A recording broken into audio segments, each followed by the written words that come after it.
ನಮಸ್ತೆ. ನಾನಿವತ್ತು ಕೆಸುವಿನ ಗೆಡ್ಡೆಯ ಮಜ್ಜಿಗೆ ಹುಳಿ ಅಥವಾ ಕಾಯಿ ಹುಳಿಯನ್ನು ಮಣ್ಣಿನ ಮಡಿಕೆಯಲ್ಲಿ ಮಾಡಿ ತೋರಿಸ್ತಾ ಇದ್ದೇನೆ. ಈ ಮಣ್ಣಿನ ಮಡಿಕೆಯಲ್ಲಿ ಸಾಂಬಾರು ಪದಾರ್ಥ ಮಾಡಿದರೆ ತುಂಬಾ ರುಚಿಕರವೂ ಆರೋಗ್ಯಕರವೂ ಆಗಿದೆ.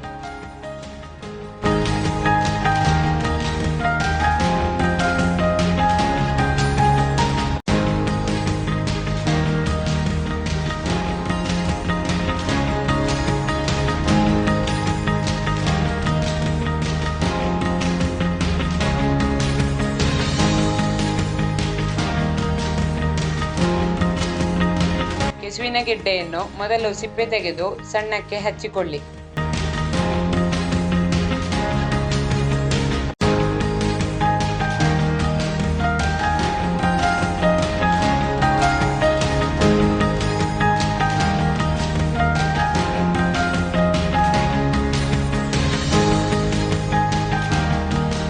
ಕಟ್ ಮಾಡಿದ ಹೋಳನ್ನು ಚೆನ್ನಾಗಿ ನೀರಲ್ಲಿ ತೊಳೆದುಕೊಳ್ಳಿ.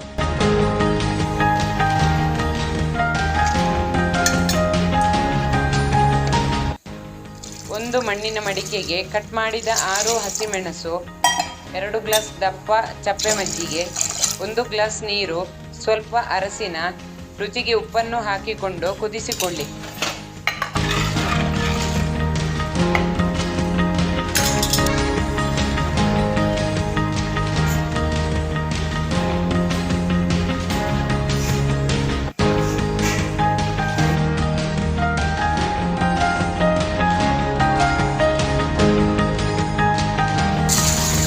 ಕುದಿಯುವಾಗ ಕಟ್ ಮಾಡಿದ ಗೆಡ್ಡೆಯನ್ನು ಹಾಕಿಕೊಂಡು 10 ನಿಮಿಷ ಹಾಗೆ ಬೇಯಿಸಿಕೊಳ್ಳಿ. ಇದಕ್ಕೆ ಕುಕ್ಕರ್ ಬೇಡ, ಕುಕ್ಕರ್ ಇಲ್ಲದೆಯೂ ಹಾಗೆ ಬೇಯಿಸಿಕೊಳ್ಳಬಹುದು. ಬೆಂದ ನಂತರ ಇದರ ಹೋಳು ತಿನ್ನಲು ಬೆಣ್ಣೆಯಾಗಿ ಇರುತ್ತದೆ, ತುಂಬಾ ಸಾಫ್ಟ್ ಆಗಿರುತ್ತದೆ.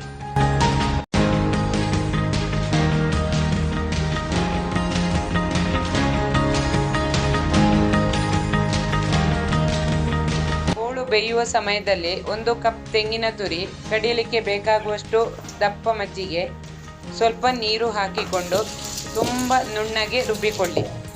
ನಾನಿಲ್ಲಿ ಕಡಿಯುವ ಕಲ್ಲು ಯೂಸ್ ಮಾಡಿದ್ದೇನೆ. ಇದರಲ್ಲಿ ಮಾಡುವುದರಿಂದ ಕಾಯಿ ಹುಳಿಯ ರುಚಿ ಇನ್ನೂ ಹೆಚ್ಚಾಗಿರುತ್ತದೆ.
ಬೆಂದ ನಂತರ ರುಬ್ಬಿದ ಮಿಶ್ರಣವನ್ನು ಹಾಕಿಕೊಂಡು ಕುದಿಸಿಕೊಳ್ಳಿ.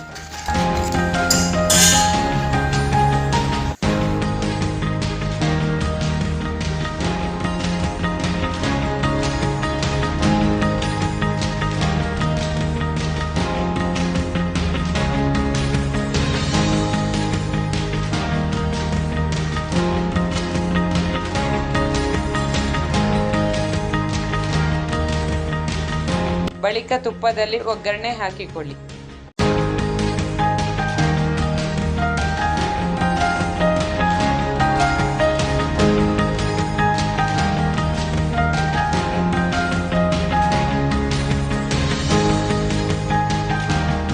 ರುಚಿಯಾದ ಅಪರೂಪದ ಕೆಸುವಿನ ಗೆಡ್ಡೆಯ ಮಜ್ಜಿಗೆ ಹುಳಿ ರೆಡಿ. ನೀವು ಒಮ್ಮೆ ಟ್ರೈ ಮಾಡಿ ನೋಡಿ.